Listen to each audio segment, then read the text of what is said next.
Guam, titik fokus pertahanan rudal AS di Indo-Pasifik. Guam saat ini menjadi salah satu fokus utama dalam strategi pertahanan Amerika Serikat. Pulau ini memiliki posisi yang sangat strategis, populasi sipil yang padat, dan menjadi rumah bagi sejumlah aset militer tercanggih di dunia, yang semuanya tidak boleh jatuh ke tangan yang salah. Sistem pertahanan Guam, Guam Defense System (GDS), adalah arsitektur pertahanan berlapis yang dirancang untuk melindungi pulau ini dari berbagai jenis ancaman rudal, mulai dari rudal balistik dan jelajah, hingga rudal hipersonik, terutama dari negara-negara yang dianggap sebagai musuh utama AS. Terletak sekitar 1.800 mil sebelah timur Tiongkok dan 3.800 mil sebelah barat Hawaii, Guam adalah pulau kecil di Pasifik Barat yang berfungsi sebagai pangkalan operasi terdepan militer AS di kawasan Indo-Pasifik. Di sini terdapat Pangkalan Angkatan Udara Andersen, Pangkalan Angkatan Laut Guam, serta kehadiran marinir AS yang semakin besar karena relokasi dari Okinawa, Jepang. Kedekatan Guam dengan kawasan-kawasan rawan seperti Laut Cina Selatan, Semenanjung Korea, dan Taiwan menjadikannya titik kunci dalam strategi militer regional AS. Namun, posisi strategis ini juga menjadikan Guam sebagai target prioritas bagi lawan-lawan potensial. Tentara Pembebasan Rakyat Tiongkok dan Korea Utara terus mengembangkan rudal balistik, jelajah, dan hipersonik yang mampu menjangkau Guam dengan presisi tinggi. Salah satunya adalah DF-26, rudal balistik jarak menengah milik Tiongkok yang dijuluki Guam Killer, dengan jangkauan hingga 2.500 mil dan mampu membawa hulu ledak konvensional maupun nuklir. Demikian juga dengan Korea Utara, yang beberapa kali secara eksplisit mengancam akan menargetkan Guam menggunakan rudal seri Hwasong selama periode ketegangan tinggi. Ancaman-ancaman ini menegaskan pentingnya sistem pertahanan yang kuat untuk dua tujuan utama, melindungi aset militer AS di Guam dan menjaga keselamatan penduduk sipilnya. Pangkalan Angkatan Udara Andersen merupakan rumah bagi pesawat pengebom strategis, jet tempur, dan pesawat logistik penting lainnya. Sementara itu, Pangkalan Angkatan Laut Guam mendukung keberadaan kapal perusak, kapal selam, dan aset tempur laut lainnya. Serangan rudal yang berhasil terhadap pangkalan-pangkalan ini dapat secara serius menghambat kemampuan proyeksi kekuatan AS di kawasan Indo-Pasifik. Untuk itulah sistem pertahanan rudal seperti THAAD, Terminal High Altitude Area Defense, dikerahkan di Guam. Sistem ini menawarkan pertahanan berlapis terhadap rudal balistik dan telah menjadi tulang punggung dalam menjaga kesiapan operasional pasukan AS di bawah ancaman. Namun Guam bukan hanya pangkalan militer. Pulau ini adalah rumah bagi sekitar 170.000 warga negara AS. Sebagian besar dari mereka merupakan penduduk asli Chamorro. Serangan terhadap Guam tidak hanya menyasar militer, tetapi juga akan berdampak langsung pada kehidupan warga sipil dan infrastruktur penting. Disinilah peran pertahanan rudal sebagai perlindungan kemanusiaan menjadi sangat jelas untuk mencegah bencana dan menyelamatkan nyawa. Pertahanan rudal di Guam bukan hanya soal bertahan. Ini adalah bentuk pencegahan strategis. Dengan menempatkan sistem-sistem canggih seperti THAAD, Aegis Ballistic Missile Defense, dan bahkan potensi pencegat generasi berikutnya, AS mengirimkan pesan tegas. Setiap serangan terhadap Guam akan menjadi aksi yang sangat mahal, berisiko tinggi, dan kemungkinan besar gagal. Hal ini secara signifikan mengurangi kemungkinan terjadinya agresi, memaksa musuh untuk berpikir dua kali sebelum meluncurkan rudal. Selain sebagai perisai, sistem pertahanan ini juga memperkuat kepercayaan sekutu AS. Negara-negara seperti Jepang, Korea Selatan, dan Australia melihat bahwa Amerika Serikat benar-benar berkomitmen untuk mempertahankan wilayahnya sendiri, serta kawasan Indo-Pasifik secara lebih luas. Guam yang aman memperkuat aliansi, membangun kepercayaan, dan mendorong kolaborasi militer yang lebih erat. Tulang punggung dari sistem pertahanan rudal Guam saat ini adalah THAAD, Terminal High Altitude Area Defense. Dikerahkan sejak 2013 sebagai respons terhadap ancaman dari Korea Utara, sistem ini dirancang untuk mencegat rudal balistik di fase terminal penerbangannya menggunakan pendekatan hit to kill, yaitu menghancurkan target melalui tabrakan langsung. Radar AN/TP-2 milik THAAD memberikan kemampuan peringatan dini dan pelacakan yang sangat presisi. THAAD didukung oleh kehadiran kapal perusak Angkatan Laut AS yang dilengkapi sistem Aegis Ballistic Missile Defense, yang berpatroli di sekitar Guam dan menembakkan pencegat SM-3 untuk mencegat rudal dalam fase penerbangan menengah. Bersama-sama, THAAD dan Aegis menciptakan lapisan pertahanan berlapis yang solid. Namun, transformasi sejati akan datang melalui Guam Defense System, GDS.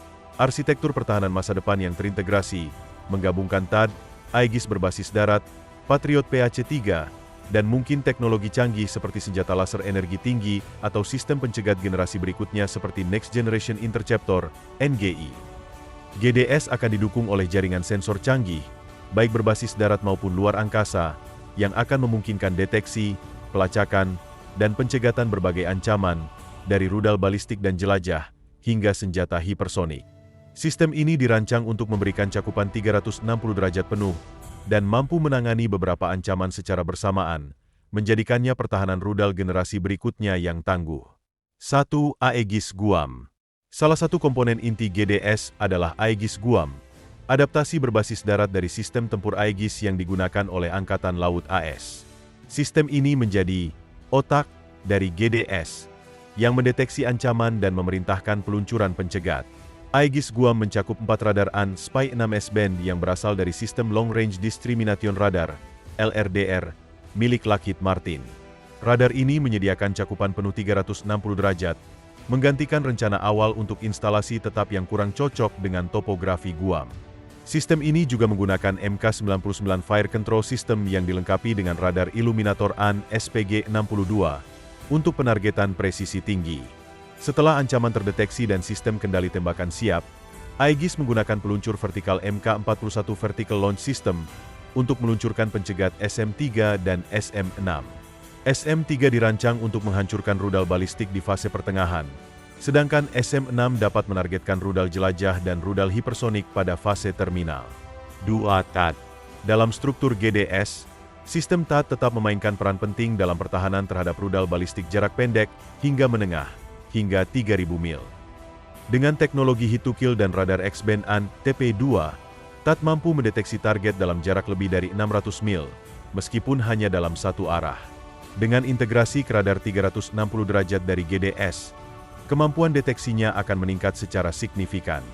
Namun, karena THAAD kurang efektif terhadap rudal jelajah dan hipersonik, sistem ini akan beroperasi dalam sinergi dengan sistem lain seperti Aegis dan Patriot untuk cakupan yang lebih luas dan berlapis. 3. Patriot PAC-3. Sistem Patriot PAC-3 juga akan diintegrasikan ke dalam GDS untuk menyediakan pertahanan titik terhadap ancaman rudal balistik jarak pendek, rudal jelajah, dan pesawat.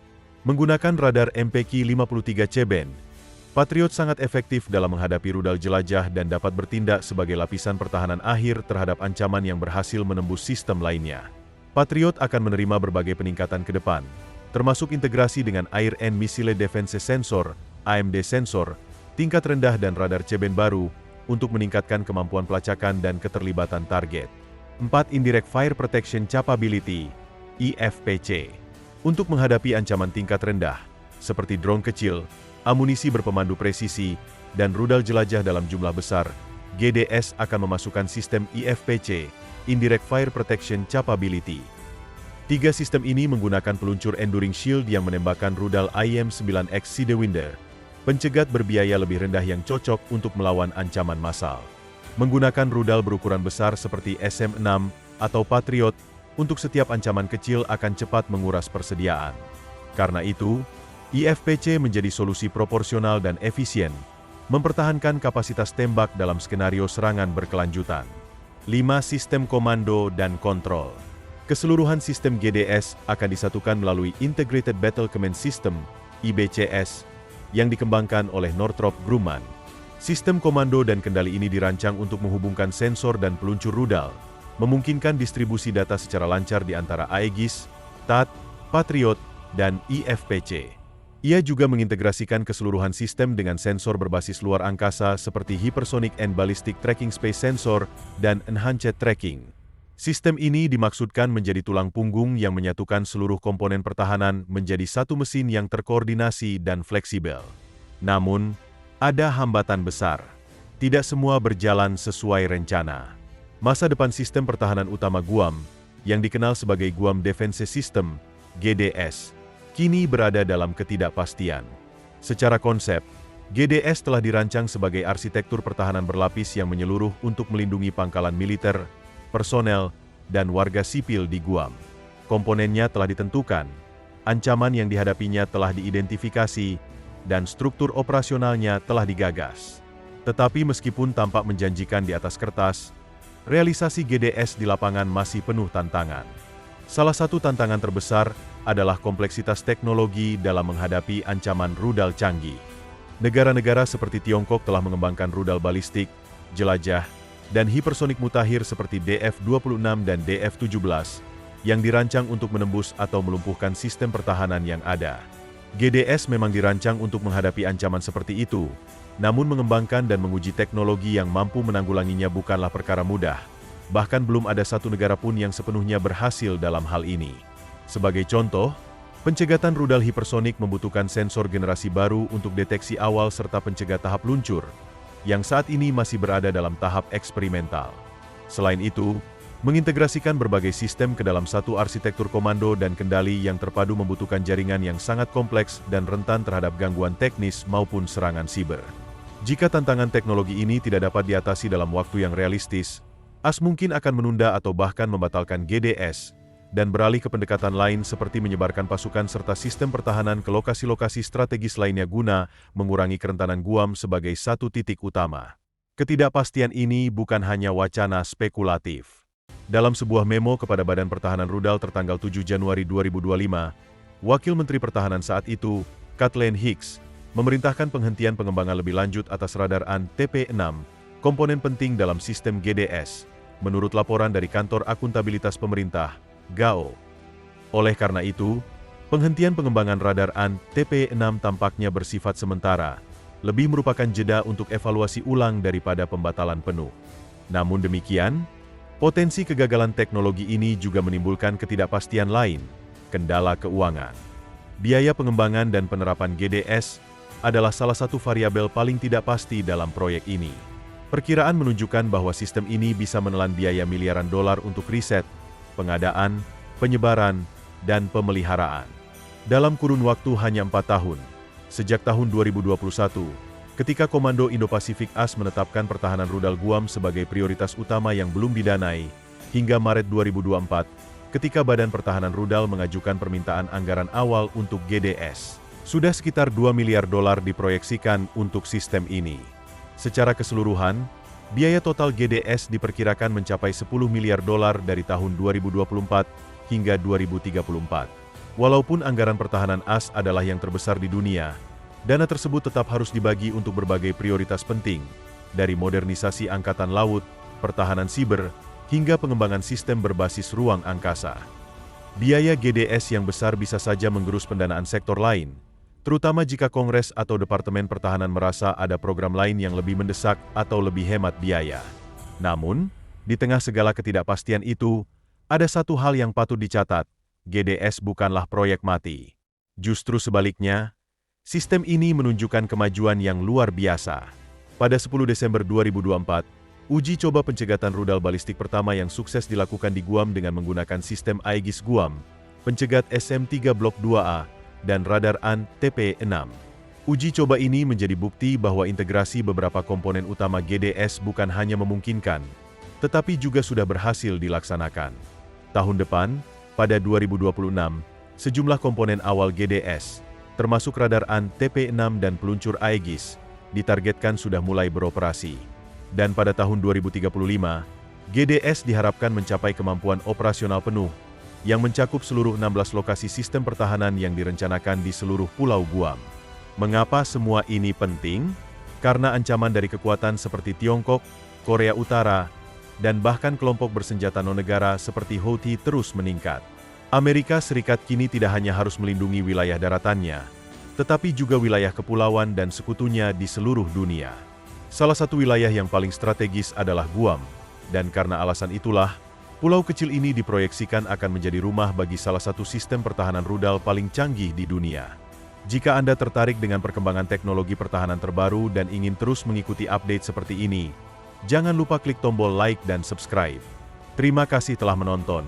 Sampai jumpa di video berikutnya.